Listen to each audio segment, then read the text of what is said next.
สุดหญิงสาวกู้ภัยไทยหลังจากที่เดินทางไปฮอดบ้านได้ออกมาโพสต์เคลื่อนไหวว่ายังมูฟออนออกจากปากถ้ำและคนล่องแจ้งบ่ได้ในแต่ละค่ำคืนน้ำตาซึมเพราะคิดถึงคนที่รอความหวังให้กลับไปหาลูกหาเมียสบายดี FC แฟนคลับทุกท่านกันแล้วกันมาพบมาพ่อกันอีกคลิปหนึ่งท่านผู้ชมซึ่งมันเป็นเรื่องราวที่มันเหมือนกับว่ามันฝันไปถ้าผู้ใดบ่ไปอยู่จุดนั้นจะบ่มีความรู้สึกแบบนี้เนาะแต่ว่าถามในฐานะที่เฮาเป็นคนชมในฐานะที่เฮาเป็นคนติดตามขนาดเฮายังรู้สึกขนาดนี้แล้วหลังจากที่เขาเจ้าหยุดภารกิจไปหัวของแต่ละคนนี่ยังคิดภาพบรรยากาศหน้าถ้ำออกยังคิดเห็นภาพ2คนอยู่ในถ้ำทั้งที่พวกเฮาบ่เคยเห็น2คนนั้นบ่ฮู้จัก2คนนั้นแต่เฮาก็คิดไปว่าโอ้2คนนั้นจะนั่งคดอยู่แบบนี้จะห้องให้แนวใดวินาทีลมหายใจสุดท้ายมันจะออกมาเป็นแนวใดทุกคนล้วนแล้วแต่คิดภาพบรรยากาศนั้นออกพรรณนาออกมาแล้วคนที่เคยไปคุกคีอยู่ในถ้ำเขายิ่งนักกว่าเฮาแม้นว่าเขาจะออกจากจุดนั้นมาแล้วบ่แม่นว่าจิตใจเขาจะสนุกสนานขึ้นทันทีทันใดได้ยังโศกเศร้าเสียใจอยู่นะหนึ่งในกู้ภัยที่ไปก็คือน้องอาริยาล่มใหม่ซึ่งเพิ่นเป็นแฟนสาวของอิสราไซเนาะอ่านผิดต้องขออภัยด้วยอิสราไซซึ่งเขาเจ้าเป็นแฟนกันเป็นคู่ฮักกันลุยน้ำกันกลับไปฮอดไทยญาติพี่น้องเข้ามาตุ้มโฮมทั้งพ่อทั้งแม่ทั้งพ่อเฒ่าแม่เฒ่าพ่อของน้องอาริยาแม่น้องอาริยาแล้วก็พ่อของอาชิระ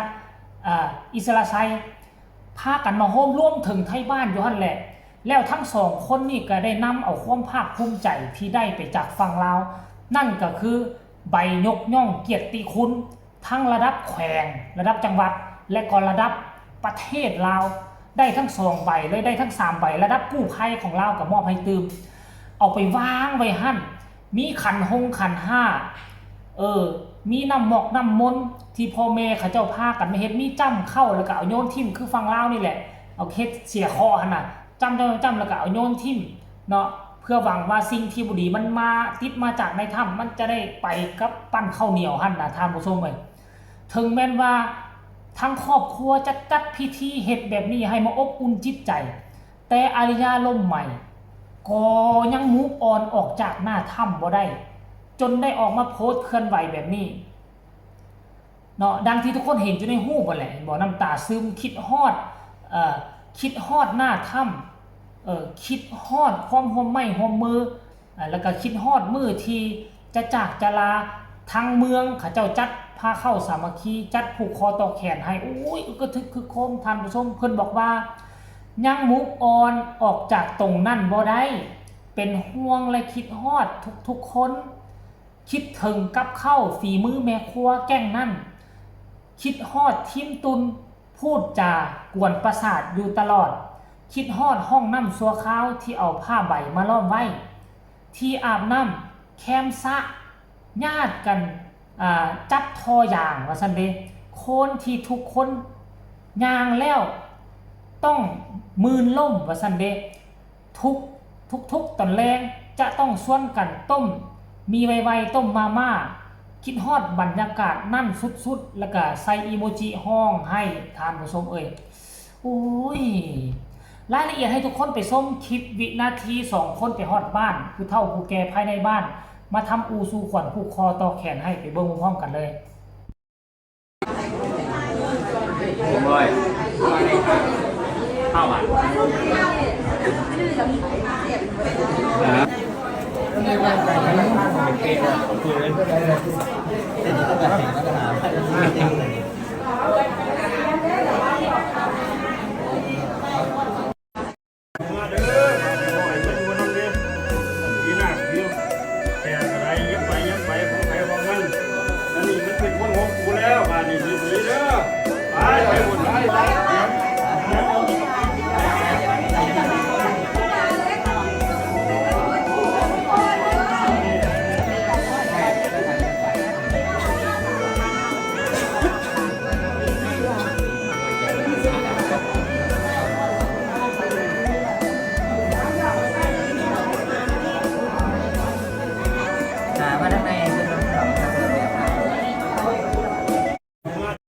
เห็นบ่ทุกคน